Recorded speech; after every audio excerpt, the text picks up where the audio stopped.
Have you ever noticed how some people walk into a room and everyone suddenly pays attention? Not because they're loud or demanding, but because there's something unsettling about their presence.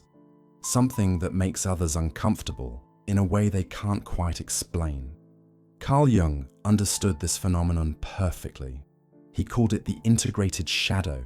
And today, I'm going to show you how to develop a mind so dangerous, so unpredictably authentic, that people won't know how to categorize you anymore.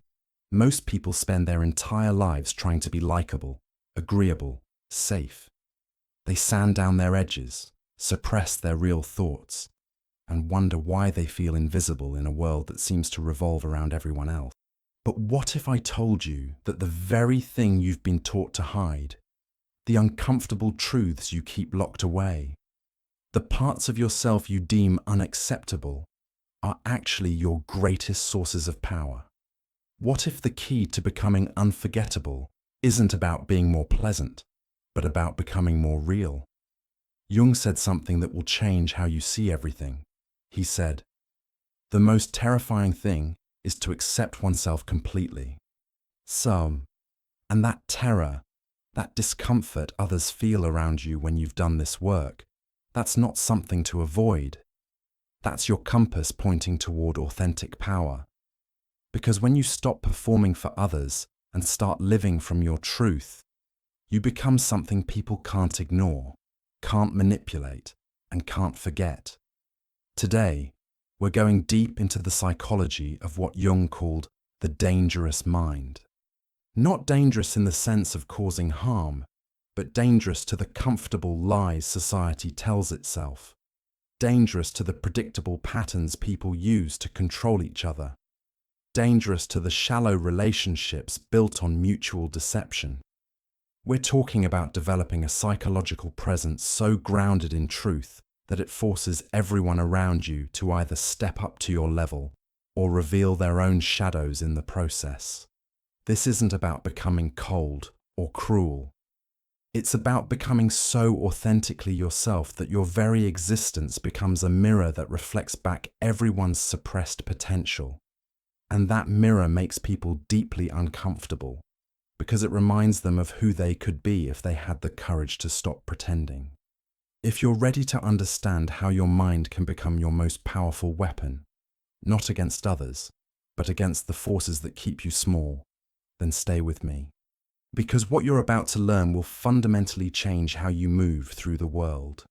The first element of a dangerous mind is what Jung called shadow integration. Your shadow isn't just the negative parts of yourself. It's everything you've been taught to hide, suppress, or deny. Your anger when you've been told to always be nice. Your ambition when you've been told to be humble. Your sexuality when you've been told to be pure. Your intelligence when you've been told not to intimidate others. Your boundaries when you've been told to always say yes. Most people spend enormous amounts of energy keeping their shadow locked away, and that's exactly what makes them predictable, controllable, and ultimately forgettable. But when you begin to integrate your shadow, when you stop being afraid of the parts of yourself that society deems unacceptable, something powerful happens. You become whole. And wholeness is terrifying to people who are still fragmented. Jung understood that the shadow contains not just our darkness, but our gold. The very qualities we've been shamed for often contain our greatest gifts. Maybe you were told you think too much, you're too intense, you ask too many questions, you're too direct, you want too much. These aren't flaws to be corrected. These are powers to be reclaimed. When you stop apologizing for your intensity and start owning it, when you stop dimming your intellectual fire to make others comfortable, when you stop pretending to want less than you actually do, you become dangerous in the most beautiful way possible. People are uncomfortable around integrated shadows because your authenticity holds up a mirror to their own self-betrayal. When they see you living without apology, expressing your real thoughts, setting boundaries without guilt, pursuing your actual desires, it reminds them of everything they've given up to fit in. Your freedom makes their prison visible. Your truth makes their lies unbearable. and that's exactly why they can't ignore you. The second element is what I call ontological independence. This is Jung's concept of individuation taken to its logical conclusion. Most people derive their sense of self from external validation. They need others to confirm their worth, approve their choices, validate their existence. This creates a fundamental dependency that makes them easy to manipulate and ultimately disposable in the minds of others. But a dangerous mind operates from a different center entirely. You know who you are not because someone told you, but because you've done the inner work to discover it. You make decisions not based on what others will think, but based on what aligns with your deepest values. You pursue goals not for status or approval, but because they resonate with your authentic self. This level of independence is profoundly unsettling to people who've never questioned their own programming. Jung spoke about the collective unconscious, the shared patterns and expectations that keep society functioning smoothly. But when you individuate, when you separate yourself from these collective assumptions and start operating from your own truth, you become unpredictable. People can't use the usual social scripts with you because you're not responding from the expected programming. You're responding from consciousness.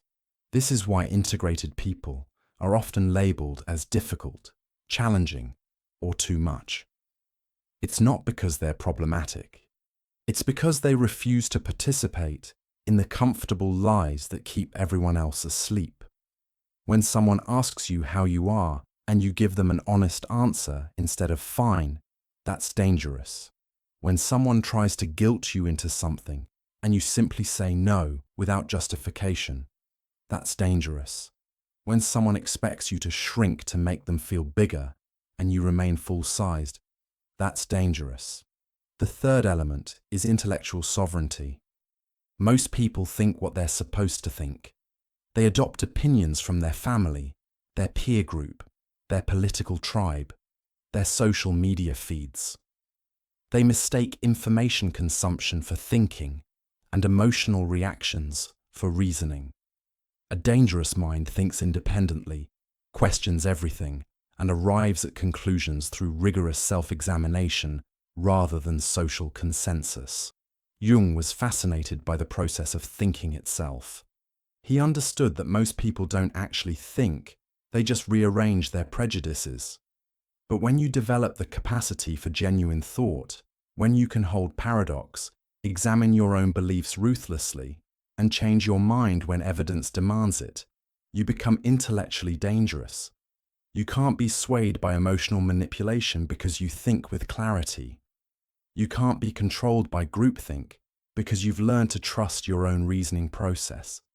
This intellectual independence makes people uncomfortable because it reveals how much of their own thinking is actually borrowed, reactive, and unconscious. When they encounter someone who has done the work of examining their beliefs, questioning their assumptions, and developing their own worldview, it becomes obvious how little thinking they've actually done themselves. Your clarity makes their confusion visible. Your questions make their certainties crumble. But here's what's truly dangerous about intellectual sovereignty. It's not just that you think independently, it's that you speak independently. You're willing to voice the thoughts that everyone else is thinking but doesn't dare say. You're willing to point out the obvious contradictions, the convenient blind spots, the comfortable self-deceptions that keep groups functioning smoothly. And this willingness to speak truth in a world built on pleasant lies makes you simultaneously magnetic and terrifying. Now we reach the fourth element, and this is where Jung's insights become almost mystical in their power. It's what he called authentic presence. This isn't about charisma or performance. It's about the energetic quality that emerges when someone has integrated their shadow, achieved ontological independence, and developed intellectual sovereignty. It's the presence of someone who is no longer performing, pretending, or protecting. Most people live in a constant state of energetic tension. They're managing their image, controlling their responses, calculating their words, moderating their reactions. This creates a kind of static, an energetic noise that others unconsciously pick up on. But when you've done the deep work of becoming authentic, when you're no longer afraid of being seen as you truly are, that static disappears. What remains is a quality of presence that is both peaceful and powerful. Jung understood that authenticity has its own gravity. When you stop trying to be what others want you to be and start being who you actually are, you create a kind of energetic vacuum that draws people in. Not because you're trying to attract them, but because authentic presence is so rare that it stands out like a candle in the darkness. People are hungry for realness in a world full of performance, and when they encounter it, they can't look away. But this authentic presence is also deeply uncomfortable for people who are still hiding from themselves.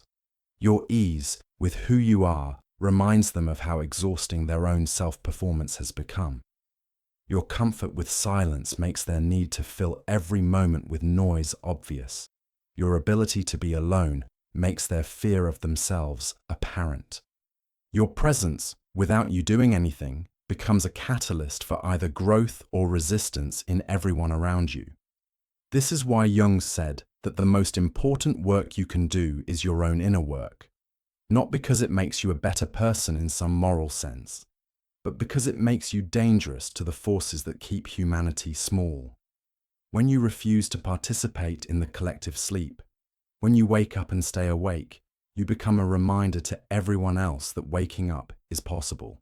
And that possibility is the most dangerous thing in the world to those who profit from keeping people asleep. And here's where we need to talk about something crucial. If you're recognizing yourself in this description, if you feel called to develop this kind of dangerous authenticity, you're not alone in this journey. There's a community of people doing this deep psychological work, integrating their shadows, questioning everything, and learning to live from truth rather than comfort. If you want to dive deeper into these concepts, to understand how Jung's insights can transform every aspect of your life, subscribe to the channel. Because this conversation about dangerous minds is just the beginning. We're building something here, a space where you can explore the edges of your potential without apology. But let's go even deeper. The fifth element of a dangerous mind is what Jung called the transcendent function. This is your ability to hold opposites in creative tension rather than choosing sides. Most people live in binary thinking. They're either confident or insecure, strong or vulnerable, logical or emotional. But a dangerous mind understands that true power comes from integration, from being able to access the full spectrum of human experience without being trapped by any single aspect. When you can be both compassionate and ruthless, both open and boundaried, both humble and confident, you become unpredictable in the most powerful way. People can't put you in a box because you refuse to limit yourself to one dimension. You can be gentle with someone's feelings while being absolutely clear about your boundaries. You can be vulnerable about your struggles while being unshakable in your core values. You can be curious about others' perspectives while being unmovable in your truth. This capacity to hold paradox is what Jung called the hallmark of psychological maturity. But in a world that demands you choose sides, that insists you fit into neat categories, this integration is profoundly disruptive. People don't know how to manipulate someone who can't be reduced to a single dimension. They can't push your buttons if you've integrated your triggers. They can't control you through emotional manipulation if you've learned to feel deeply without being overwhelmed. The sixth element is temporal sovereignty. This is your relationship with time and how it affects your ability to remain present while others are lost in anxiety about the future or regret about the past. A dangerous mind lives primarily in the present moment, not because they're avoiding responsibility, but because they understand that presence is where actual power exists. Most people are constantly trying to escape the present moment.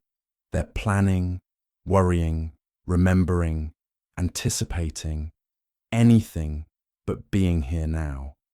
This makes them vulnerable to manipulation because they're not actually present to notice what's happening.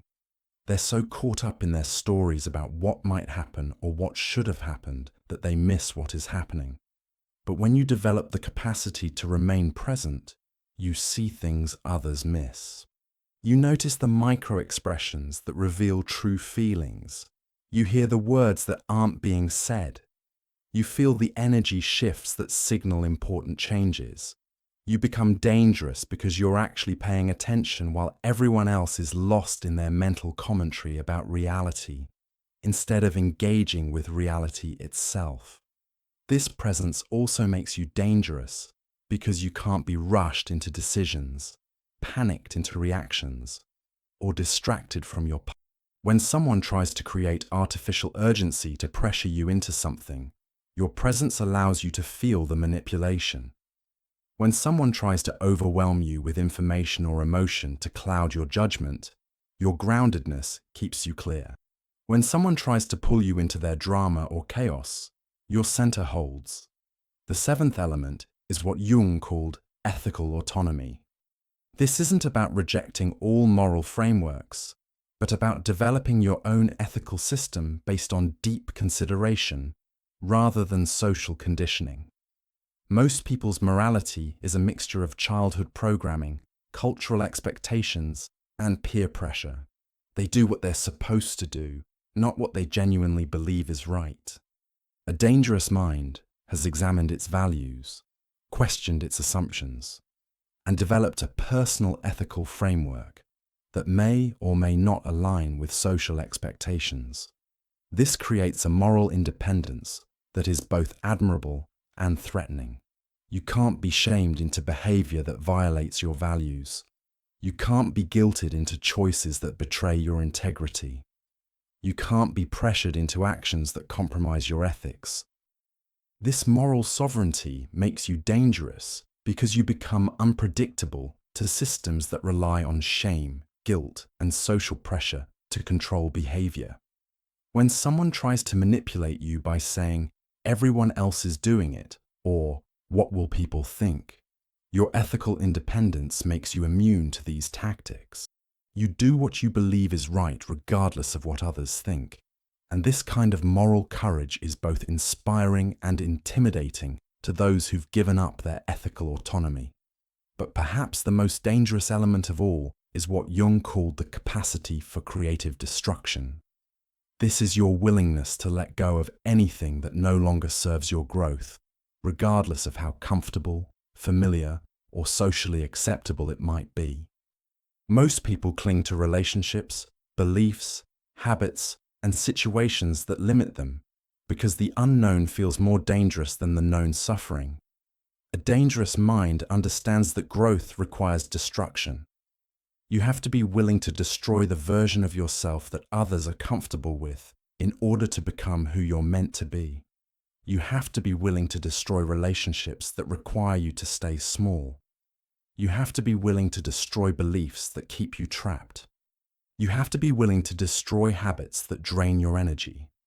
This capacity for creative destruction makes you dangerous because it means you can't be controlled through attachment. If someone tries to control you by threatening to leave, you're willing to let them go. If a situation tries to control you by offering false security, you're willing to walk away. If a belief system tries to control you by promising certainty, you're willing to embrace uncertainty. Jung understood that this willingness to destroy what no longer serves is what allows for genuine transformation. But most people would rather suffer in familiar ways than risk growing into unknown territory.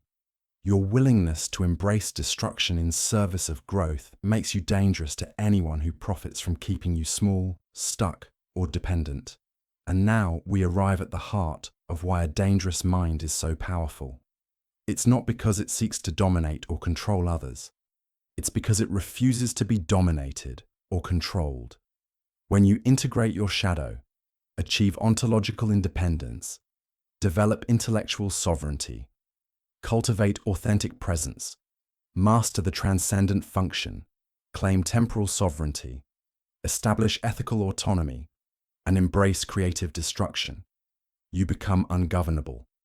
Not ungovernable in the sense of being rebellious or destructive, but ungovernable in the sense of being self-determining. You govern yourself according to your own deepest wisdom, rather than external expectations. You make choices based on your authentic values, rather than social pressure. You live from your truth, rather than others' comfort.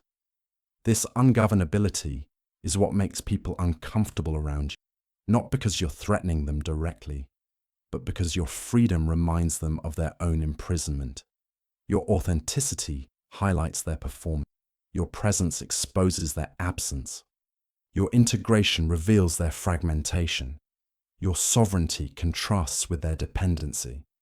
But here's the beautiful paradox Jung discovered. The more dangerous you become in this authentic sense, the more attractive you become to people who are ready to do their own work. Your dangerous mind becomes a beacon for other dangerous minds. Your refusal to participate in collective sleeping becomes an invitation for others to wake up. Your example of what's possible becomes permission for others to claim their own power. This is why the work of developing a dangerous mind is not selfish. It's actually the most generous thing you can do. By refusing to stay small, you give others permission to grow large. By refusing to hide your truth, you give others permission to reveal theirs. By refusing to accept limitation, you show others that expansion is possible.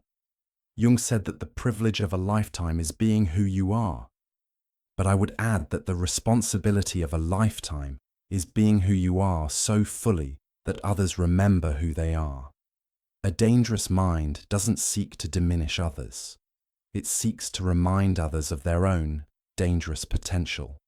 So the question becomes, are you ready to develop a mind so dangerous that it makes people uncomfortable? Are you willing to integrate your shadow, claim your independence, think for yourself, show up authentically, hold paradox, live presently, govern yourself ethically, and embrace creative destruction? Are you prepared for the discomfort of others when you stop performing and start being real?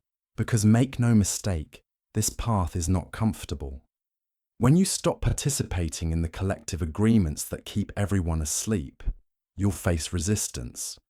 When you stop being who others want you to be and start being who you actually are, you'll lose some relationships. When you stop seeking approval and start seeking truth, you'll sometimes stand alone. But you'll also discover something that most people never experience. You'll discover what it feels like to be fully alive, completely authentic, and utterly free. You'll know the power of a mind that can't be controlled, can't be manipulated, and can't be ignored. You'll experience the dangerous beauty of being exactly who you were born to be. And in a world full of people pretending to be what they think they should be, authenticity isn't just refreshing, it's revolutionary.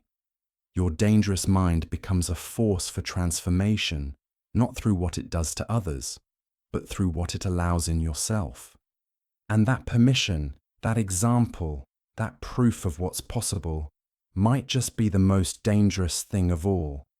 The most dangerous minds in history weren't dangerous because they sought to harm others. They were dangerous because they dared to be fully themselves in a world that demanded conformity. They were dangerous because they spoke truth in a world built on lies. They were dangerous because they lived from freedom in a world committed to control. Jung himself was considered dangerous by the psychological establishment of his time because he dared to explore the depths of human consciousness that others preferred to keep hidden. He was dangerous because he suggested that our symptoms might be our psyche's way of calling us toward wholeness rather than pathology. He was dangerous because he believed that individuals could transcend their conditioning and become who they truly are. That same dangerous potential lives within you. The question is whether you'll develop it or continue to let it remain dormant. Will you build a mind so grounded in truth, so integrated in its wholeness, so sovereign in its independence, that it makes others uncomfortable with their own self-betrayal? Or will you continue to make others comfortable by betraying yourself? The choice is yours. But remember, Jung warned us that what we don't bring to consciousness appears in our lives as fate. If you don't consciously choose to develop your dangerous potential, life will force you to confront it anyway. The shadow will emerge whether you integrate it or not. The truth will surface whether you speak it or not. Your authentic self will demand expression whether you're ready or not. Better to choose consciousness. Better to develop your dangerous mind intentionally. Better to become ungovernable by design rather than by accident. Because when you take responsibility for becoming who you truly are, you not only transform your own life, you give everyone around you permission to do the same. And that permission, that example, that proof that transformation is possible, that's the most dangerous gift you can give to a world that has forgotten its own potential. Your dangerous mind becomes not a weapon against others, but a key that unlocks the prison everyone has built around their own authenticity.